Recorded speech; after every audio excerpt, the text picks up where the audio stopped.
Kapitlu 16. F'dak iż-żmien, Kedor Laomer, sultan ta' Elam, bat l-islaten tal-qrib, lil Nimrod, sultan ta' Sinar, li kien taħt il-ħakma tiegħu, u lil Tidal, sultan ta' Gojim, u lil Larjok, sultan ta' Elasar, li miegħu kien għamel patt, u qalilhom: Itilgħu għandi u għajnuni sabiex inkunu nistgħu naqirdu l-bliet kollha ta' Sodoma u l-abitanti tagħha, għax huma rribellaw kontrija dan l-aħħar 13 sena. U dawn l-4 slaten telgħu bl-eżerċiti tagħhom kollha madwar 800,000 raġel, u marru kif kienu u qerdu kull raġel li sabu fit-triq tagħhom. U l-5 slaten ta' Sodom u Gomorra, Sinab, sultan ta' Adma, Seneber, sultan ta' Seboim, Bera, sultan ta' Sodoma, u Birsa, sultan ta' Gomorra, u Bela, sultan ta' Sawar, ħarġu biex jintaqgħu magħhom u l-koll ingħaqdu fil-wied ta' Siddim. U dawn id-9 slaten għamlu gwerra fil-wied ta' Siddim, u slaten ta' Sodom u Gomorra tħarbtu quddiem slaten ta' Elam. U l-wied ta' Siddim kien miżawd bil-bjar tal-Qatran u slaten ta' Elam segwew l-slaten ta' Sodoma. U huma u jaħarbu s-slaten ta' Sodoma fl-imkien ma' l-eżerċiti tagħhom waqgħu fihom, u l-bqija ħarbu lejn il-muntanji għas-sigurtà. U l-5 slaten ta' Elam għamlu għal warehom u segwuhom sal-kanċel ta' Sodoma. U ħadu dak kollu li kien hemm f'Sodoma. U huma sakkeġġjaw l-bliet kollha ta' Sodom u Gomorra u ħadu lil Lot ukoll, binħu Abram, bġidu kollu, u ħatfu l-beni kollu tal-bliet ta' Sodoma u telqu minn hemm. U unik il-qaddej ta' Abram li kien fit-taqtija ra dan. U qal l-Abram dak kollu li slaten kienu għamlu lill-bliet ta' Sodoma, u li Lot kien inqabad priġunier minnhom. U Abram sema dan, u telaq flimkien ma' madwar 318 raġel li kienu miegħu, u dak il-lejl segwa l-slaten u ħarbathom. U huma waqgħu quddiem Abram u l-irġiel tiegħu, u ma kien fadal ħadd ħlif l-4 slaten li ħarbu, u kull wieħed minnhom qabad triqtu. U Abram ħalura il-ġid kollu ta' Sodoma u ġib lura wkoll lil Lot u l-ġid tiegħu, in-nisa tiegħu u tfal iż-żgħar u dak kollu li kien jappartjeni lilu, tant li Lot ma kien jonqsu xejn. U meta ġie lura wara li ħarbat lil dawn is-slaten u n-nies tiegħu għaddew mill-wied ta' Siddim fejn is-slaten kien għamlu gwerra flimkien. U Bera, sultan ta' Sodoma, u l-qbija tal-irġiel li kienu miegħu ħarġu mill-bjar tal-Qatran li kienu waqgħu fihom biex jiltaqgħu ma' Abram u l-irġiel tiegħu. U Melkisedek, sultan ta' Ġerusalemm, li hu Sem stess, ħareġ mal-irġiel tiegħu u ltaqa' ma' Abram u n-nies tiegħu bil-ħobs u l-inbit u baqgħu flimkien fil-wied ta' Melek. U Melkisedek bierek lill-Abram u Abram taħle xhur minn dak kollha li kien ħa il-priża mill-ledewwa tiegħu. U Melkisedek bierek lill-Abram u Abram taħle xhur minn dak kollu li kien ħa priża mill-ledewwa tiegħu, għax Melkisedek kien qassis ta' Alla. U slaten ta' Sodom u Gomorra li kienu hemm mal-qaddejja tagħhom resqu lejn Abram u talbuh biex jagħtihom lura l-qaddejja tagħhom li hu kien għamel priġunieri u li jieħu l-ġid kollu għalih. U Abram wieġeb lis-sultan ta' Sodoma u qal: Hekk kif Jaħwe ħalaq is-sema u l-ard jgħix u li feda lir-ruħ minn kull hemm u li ħelisni dan il-jum mill-ledewwa tiegħi u tom fidejja ma nieħu xejn li jappartjeni lilkom, li ma tmorrux għada tifirħu billi tgħidu Abram sarqani mill-ġid tagħna li hu salva. Għax Jaħwe, Alla tiegħi, f'min jien nafda qalli, mhu ħajonqsok xejn, għax jien ħanbirkek f'dak kollu li għamlu idejk. U għalhekk araw, hawn hu dak kollu li hu tagħkom, ħuduh u tilqu.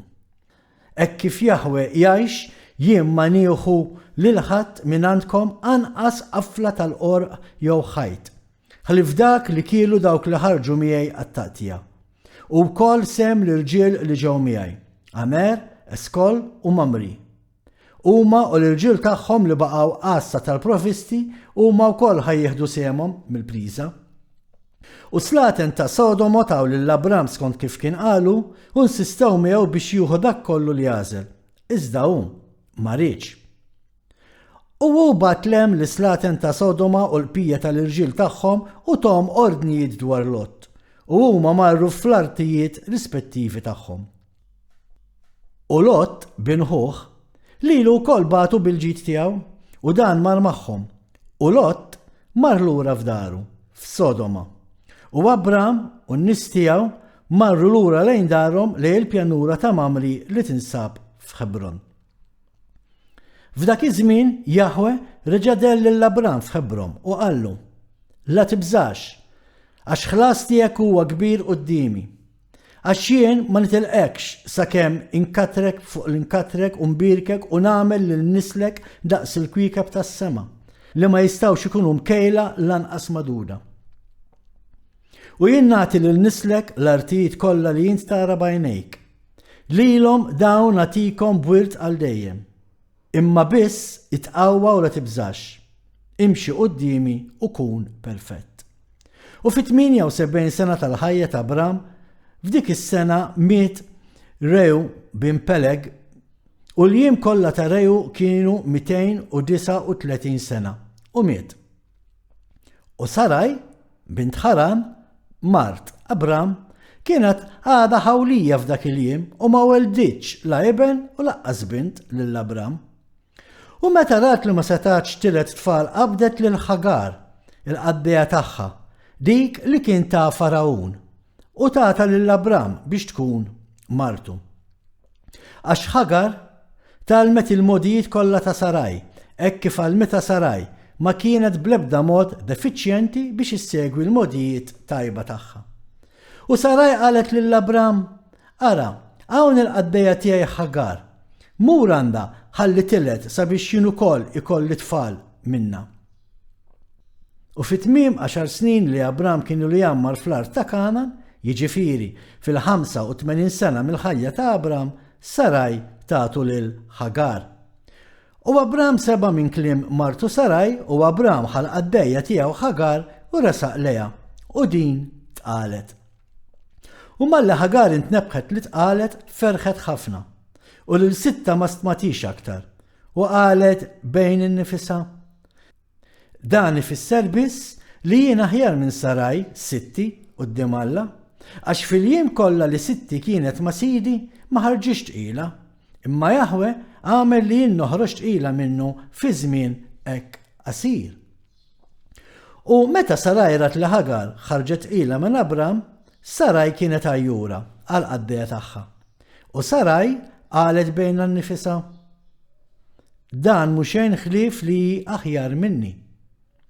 U Saraj qalet lill-Abram: Int taħtija lajbi, għax dakinhar li int tlabt quddiem Jahwe għat-tfal għalfejn ma tlabtx għalija biex Jahwe jagħtini nisel minnek.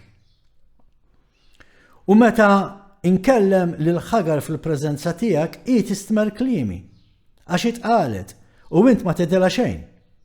ħajamel ħaq Jahwe bejni u bejnek għal dak li inti għamiltli.